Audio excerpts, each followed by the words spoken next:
I am Dr. Edward Summers, and this is a big LGBTQ story for today. Let's queer up the U.S. view. New study reveals no LGBTQ people live in these 5 states. Well, almost none.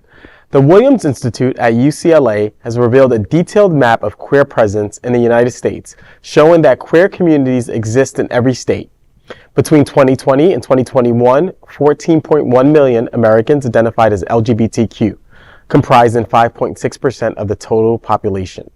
Some point out the number of queer people could be as high as 7%.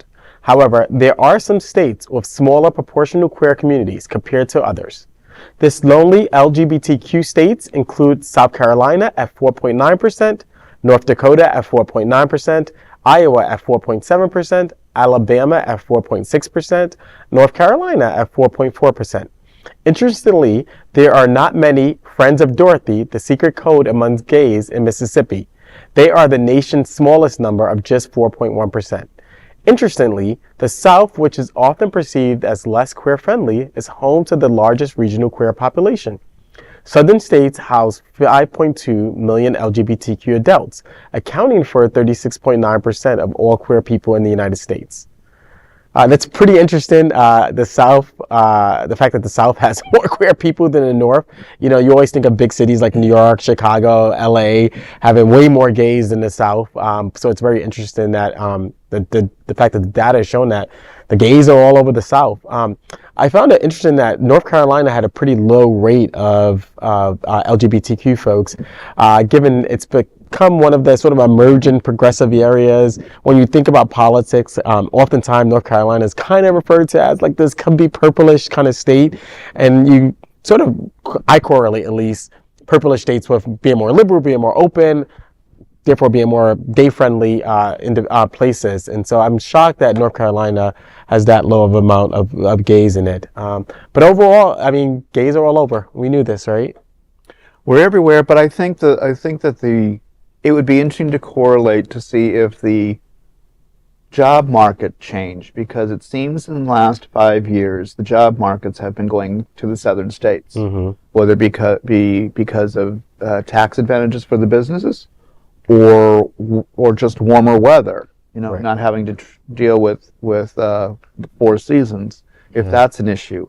I know in South Florida, being specific, we're in a huge boom right now, and you couldn't tell that there was any kind of financial problems, because everything's a $1 billion condo now. So, jobs go where money goes. Yeah. I think part of it too is the COVID, the fact that a lot of people, given that their jobs were remote during COVID, and it continued to stay remote, or now it's kind of hybrid that people can work from wherever. So a lot of folks said, screw it, I'm going down south. I mean, I'm that transplant from New York, here in South Florida. Born and raised in New York and came down during towards the tail end of COVID, right? But I think that there's a lot of that having to do with the fact that the southern states have more presence of LGBTQ individuals. And it's warmer. I don't want to be in a cold. I hate the cold now. And I'm born and raised in New York. Hate the cold. Don't want to go back. I'm going back for Christmas and then coming right back, because I hate the cold so much. And so I think that, that all of these play into why we're seeing a larger population down here. Only thing that I could see as being an issue for some of the states would be not only just the economics of the state, but also the dominance of the religious community. That's what I think is interesting. We were talking before we started this segment, and a state like Missouri is at 6%, and that stuns me. I'm from Missouri, and right now there's a huge, huge dominance of these Christian nationalists. And I'm stunned that the population is so strong, but I know where it is. It's in St. Louis, it's in Kansas City, and it's in Columbia, Missouri, which is the main university city. Well, so those are the 3 strengths for the gay community in Missouri. Right. So it makes sense. But the rest of the state, you might have 4 people. Know?